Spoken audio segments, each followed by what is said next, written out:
Welcome to a brand new episode of the Jampack Report today for August the 6th of 2020.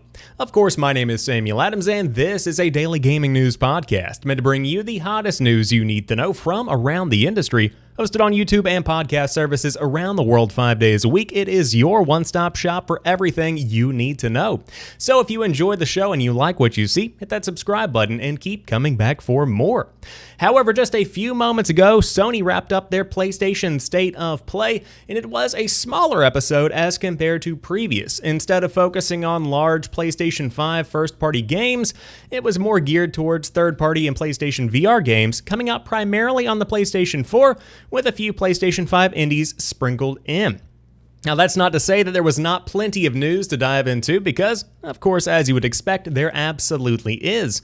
It is also worth mentioning a lot of the games that were shown off during today's State of Play are also going to be coming to other platforms, whether it be PC, Switch, or even the Xbox One. We'll talk more about that as we go. But first and foremost, they started things off with a look at Crash Bandicoot 4, It's About Time. This is the direct sequel to Crash Bandicoot Warped that was revealed earlier this year, and it is the first new game in the series in over a decade and will give you the ability to play through the entire adventure with Crash's younger sister Coco.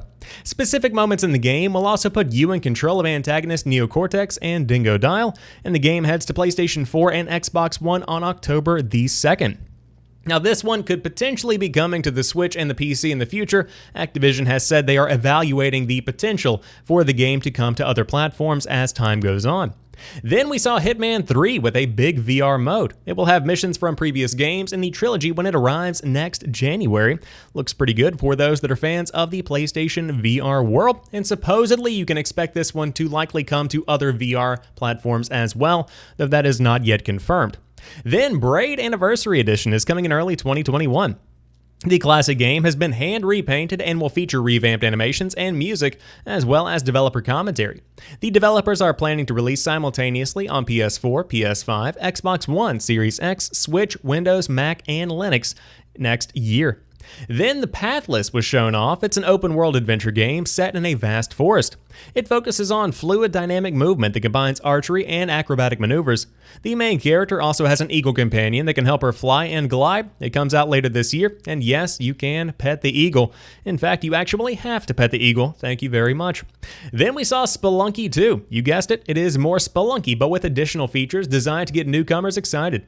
The world of Spelunky 2 has been designed to feel more full, according to developer Derek Yu, and it will launch on PS4 on September the 15th.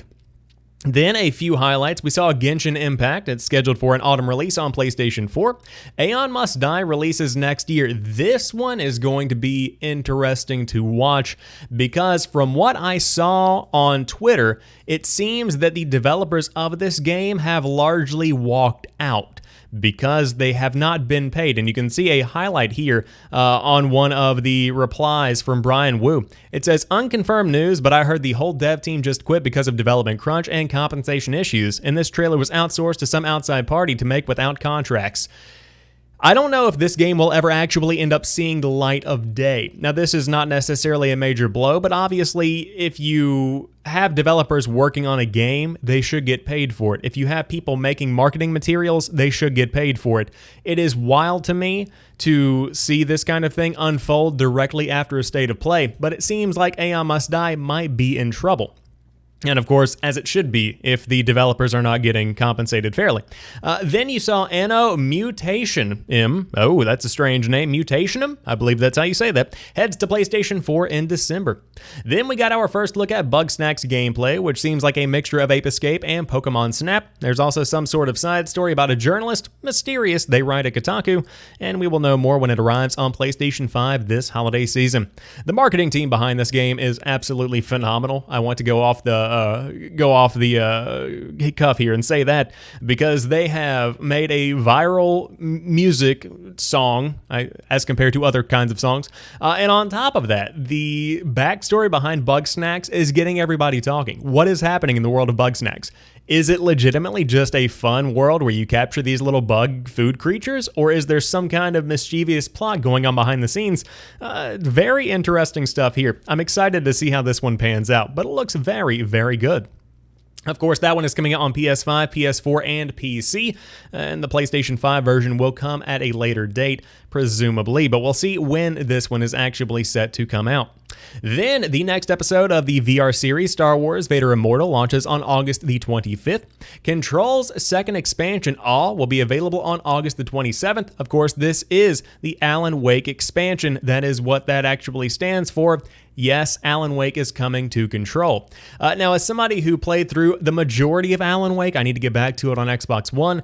This makes me excited because of the fact that the world of Alan Wake and the world of Control can mesh so well together that it is a shame that they have not up until now.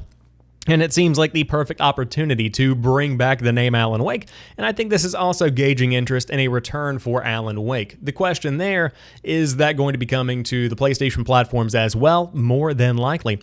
Of course, the Control expansion is going to be coming out on all of the platforms, PC, Xbox One, and PS4, on August the 27th. Auto Chess is coming to PlayStation 4 on October the 31st. Sign-hopping platformer Pedestrian will be available on PlayStation 4 next January.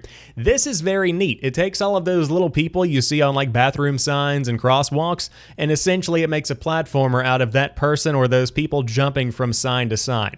That gets me very excited. I like this kind of unique idea. Hood Outlaws and Legends is a medieval PlayStation 5 game launching in 2021. Essentially, it looks like a competitive Robin Hood simulator.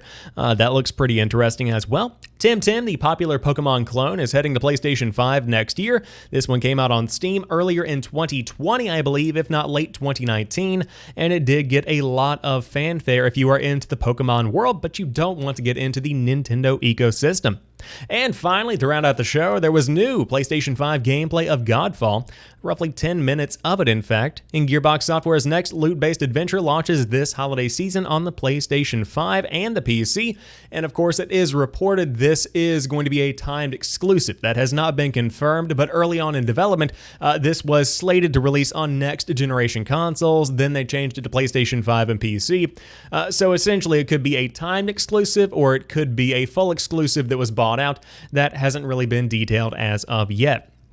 So what do we think about today's show? I personally would give this one a solid 6 out of 10 because, again, a lot of this stuff we already knew about, but it did give enough of in-depth looks, or it did give enough in-depth looks at everything that is going to be coming out on the PlayStation 4 and the PlayStation 5 that they wanted to showcase during today's program.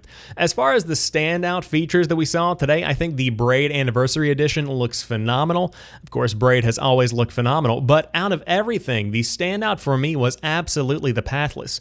This game looks so good. I love the lighting, I love the gameplay, and I think it's these experiences that are going to define the PlayStation 5. This is something that I cannot think would really come out on the Xbox One or the Xbox Series X. It could come to PC at some point in the future, but if this is a PlayStation 5 exclusive, this is what I want to see. It looks so good. I'll jump to some gameplay right towards the middle here, but for me, this is exactly what I am looking for in a new, unique gameplay experience. There's puzzle solving, there's open world exploration, there is light platforming. I am such a huge fan of this style of game, and on top of that, this art style where it looks elegant, it looks detailed, but it is simple in a lot of different ways. That's what really gets me going. I'll turn it up to 1080p so you guys can see everything that's going on, but essentially you have to take down these Ooh, that was scary. Big noise happened outside. For lack of a better term, you have to take down these giant pillars and essentially free up specific sections of the map from what I can gather. Lots of cool stuff going on here, but the Pathless is certainly one to keep your eye on if you are interested in what the PlayStation 5 has to offer. Spelunky 2, a major one for a ton of people. I'm very excited about that one. Bugsnax, again, a huge indie game, and then the Control expansion is getting a lot of traction. So my big takeaway from this is that if you are excited about the PlayStation 4's future, you have good reason to be. There is still plenty of life left in the current generation console. However, if you are excited about the PlayStation 5, a lot of good stuff is coming out exclusively on that platform, and you get everything coming out on the PlayStation 4 as well. And then if you just happen to be a general gamer, a lot of these games are coming out on your platform, or they are going to be coming out on your platform at some point in the future, which gives you reason to be excited because these things look great. So overall, pretty solid show, but that is everything shown off during today's big state of play. Now, late last night / early this morning, Nintendo has surged after reporting a 428% profit spike driven by gamers flocking to Animal Crossing amid the pandemic.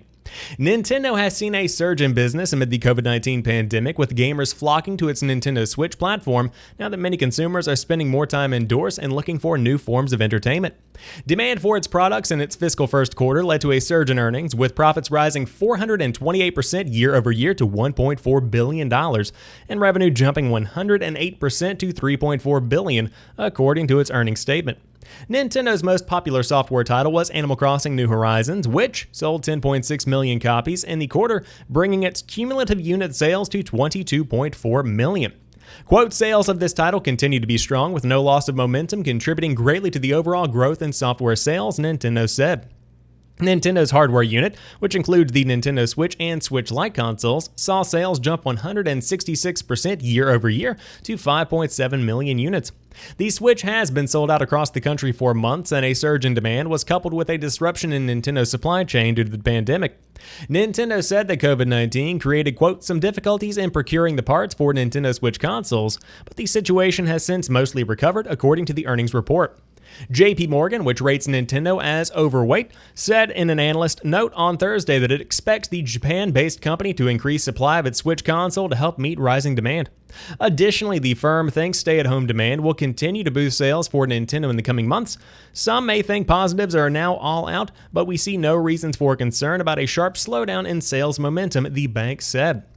Shares of Nintendo's ADR shares surged as much as 6% to $62.20 in Thursday's trades.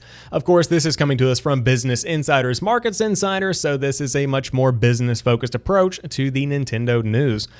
The biggest news here is not necessarily the spike in hardware, but more so, it is the fact that Animal Crossing New Horizons sold 10.6 million copies in the quarter, bringing its lifetime sales to 22.4 million. That is putting it's just behind Mario Kart 8 Deluxe as the best-selling Nintendo Switch game to date. That is massive. And I can't stress this enough, the community behind Animal Crossing New Horizons adopted this game and are sticking with it in such a way that it's become almost ubiquitous with owning a Nintendo Switch. That is absolutely incredible. The lifetime sales of Animal Crossing New Horizons should not be this high on paper just a few months after its release, but the game is continuing to sell incredibly well, which solidifies the future of the franchise and the updates that are coming to New Horizons as well. Now, as far as the actual hardware goes, this is not shocking because of the fact that the Nintendo Switch does not have an end in sight. We saw the PlayStation 4 and the Xbox One both rise exponentially in the first quarter of the year because of the COVID-19 pandemic, and that is whenever you see the next console on the horizon. Consumers know that the PlayStation 5 and the Xbox Series X are coming out. The Nintendo Switch is just going to exist indefinitely at this point. Now, there could be a hardware revision at some point in the future, but right now the Nintendo Switch is hanging in solid, which is contributing greatly to its 428% profit spike thanks to hardware and software sales. Now, moving on to the Xbox side of things, Microsoft has no plans to end Xbox Live Gold as a service. This news comes after reports of the service ending, going viral on Twitter earlier this week. In a statement sent to The Verge, Microsoft said, quote, "We have no plans to discontinue Xbox Live Gold at this time. It is an important part of gaming on Xbox today and will continue to be in the future." Xbox Live Gold refers specifically to the paid subscription service that provides access to online multiplayer, as well as monthly free games on Xbox consoles. The recent discontinuation of 12-month Gold subscriptions, as well as the announcement that Halo Infinite will feature a free-to-play multiplayer suite, fueled speculation that paid-for Xbox multiplayer was soon to be discontinued. However, Microsoft's statement suggests that Xbox Live Gold service will continue. The same statement also states that, quote, there are no changes being made to the experience of the service or Xbox Live Gold, which means we should not expect Microsoft to pivot Gold into a slightly different service. It would be easy to speculate that perhaps free-to-play multiplayer may not require a gold subscription, but that seems to not be the current case. All that we can say at the moment is that Xbox Live Gold will continue, but paid for via a monthly or 3-month payment plan. With that in mind, it looks like PC players will be able to take advantage of free Halo Infinite multiplayer, as a gold subscription is not required for Microsoft's PC games. Xbox players, meanwhile, will likely need a gold subscription or, of course, Xbox Game Pass Ultimate to play a few rounds of Slayer. So we have this follow-up statement from Microsoft to break down today, and this is not really what I was expecting. Xbox Live Gold feels incredibly outdated in a space where Xbox Game Pass Ultimate exists, because for $15 a month, Game Pass Ultimate bundles Game Pass for consoles, Game Pass for PC, and Xbox Live Gold into one big package. When you have Xbox Live Gold, what really is the value in that? The games themselves that are included for free, not really that great. And the fact that Game Pass exists eliminates a lot of the potential that you have to give games away for free, because you can't anger the Game Pass guys by giving away a game for free that they already have, and you can't really anger the Xbox Live Gold guys any more than they already are because they have to pay for your service. It seems that Microsoft might be fumbling the ball a bit on this one. I'm not exactly sure why they would continue to support Xbox Live Gold, a service that has been around since the beginning of the Xbox 360. It's getting to be a bit archaic in my opinion. At the very least, change the way your services are set up, because currently you have Game Pass for console, Game Pass for PC, Game Pass Ultimate, which includes both, and Xbox Live Gold, and then Gold itself. It seems like some consolidation is in order here, but that's just my 2 cents. Perhaps you could do 2 tiers, one with Game Pass for console and Gold, and then you have Game Pass Ultimate. So you could charge $10 a month for Game Pass console and the Gold bundle, and then $15 for Ultimate as you are now. That seems to be a much better option here. And then just drop the name. That's really the only problem, is the name in and of itself. Because it's a classic marketing tactic. If you have something that you can bundle in with something else, you raise the price on those 2 entities together, and then you call whatever you bundled together free. So for instance, in my example, Xbox Live Gold would be bundled in with Game Pass on consoles, and then you could say, hey, this is the Xbox Game Pass bundle, and then you get free Xbox Live Gold. The price itself doesn't change. You just combine those 2 together and then you price them that way. But you technically are changing the mind of the consumer to think, oh, I'm getting a deal. Xbox Live Gold is free now, even though it technically not really is. That's probably the route they should go. That's just my 2 cents on that one. But again, we will see where they continue to grow and evolve into the future with the Xbox ecosystem. Now, one thing you can expect whenever the new consoles launch is a lot of free upgrades, at least coming to you from Doom Eternal and The Elder Scrolls Online. Bethesda is on board with the next-gen upgrades. Both of these titles will be updated for free for those that own the PlayStation 4 or the Xbox One versions of the game, and both games should be playable on PS5 and Series X on day one, with enhancements to come at a later date.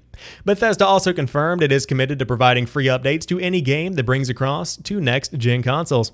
More information for both games will be announced at QuakeCon at home this weekend, and of course, the guys at Press Start gave Doom Eternal a 10 out of 10 in their review, and I would probably give it a solid 9 myself. Very good game. Now, the big benefit I see to Doom Eternal coming to next-gen consoles is undoubtedly going to be lighting. Because if you, for some reason, were able to get Doom Eternal running with ray tracing on a PlayStation 5 and an Xbox Series X, that creates one of the best-looking games of all time. Doom Eternal looks and plays phenomenally. This was my quarantine game. I played this game for probably 4 or 5 hours a day for about 2 weeks during quarantine. And this was like the middle of lockdown. I fell in love with it. It is fantastic. The multiplayer, it's passable. But the game itself, the campaign, ooh, man, you need to get in there and play it if you haven't, but it's worth waiting for the PlayStation 5 and the Xbox Series X at this point, unless you're getting antsy and need something to play this summer. But finally, to round out today's show, Pikmin 3 has been pulled from Wii U's eShop following its Switch announcement. The Wii U version was available for only $20. As reported by Nintendo Everything, the original 2013 version of Pikmin 3 disappeared from the Wii U eShop shortly after yesterday's announcement of Pikmin 3 Deluxe. The Wii U version of Donkey Kong Country Tropical Freeze was also reportedly removed from the Wii U shop following the announcement of its own Nintendo Switch port. Pikmin 3 on Wii U is priced at $19.99 on the Wii U eShop, while the new deluxe version will retail for $59.99 on Nintendo Switch. The game is still available physically from various retailers. Pikmin 3 is the latest Wii U title to be ported to Switch following Mario Kart 8, New Super Mario Bros. U, Donkey Kong Country Tropical Freeze, and Captain Toad Treasure Tracker, as well as Bayonetta 2 and many others. Switch's Pikmin 3 Deluxe version will release on October the 30th with new story content, co-op features, and settings that make it easy for newcomers to jump in, Nintendo said. Most significantly, Deluxe adds new prologue and epilogue story missions featuring protagonist Olimar and Louie, the ability to play in co-op on the same console, as well as head-to-head multiplayer matches in the form of Bingo Battle. This is something that really irritates me because as somebody who likes the history of video games, the fact that these aren't going to be available on the platform they were originally on is something that really grinds me the wrong way. Now, I totally understand the financial side of this because you don't want two versions of the same game and one being cheaper, albeit a little bit lackluster in terms of features. That is a very big temptation for those that might be budget-minded going into where they want to play. On top of that, for hardcore Nintendo fans, they likely still have a Wii U even if they have a Nintendo Switch, and as thick as that layer of dust may be, they might be more keen to plug it in and play Pikmin 3 instead of playing the new version on the Nintendo Switch, especially considering finances during the pandemic. So to pull that game down makes sense, but it still doesn't make it right. I'm not a big fan of this at all, and I would not support it during the Donkey Kong Tropical Freeze debacle as well. This game, by the way, phenomenal. Donkey Kong Country Tropical Freeze, big fan of that one. So, unfortunately, Pikmin 3 is gone from the Wii U eShop, but you can buy it online at various physical retailers or at your local gaming mom and pop shop. Of course, if you want to pick up Pikmin 3 Deluxe, it is going to be coming out later on this year. But that rounds out today's episode of the Jampack Report. If you enjoyed this one, drop me a like down below and let me know what stories caught your eye. I'll be back tomorrow for a brand new episode of the Jampack Report. But until then, you guys have a fantastic rest of your night. I'll talk to you soon, and peace.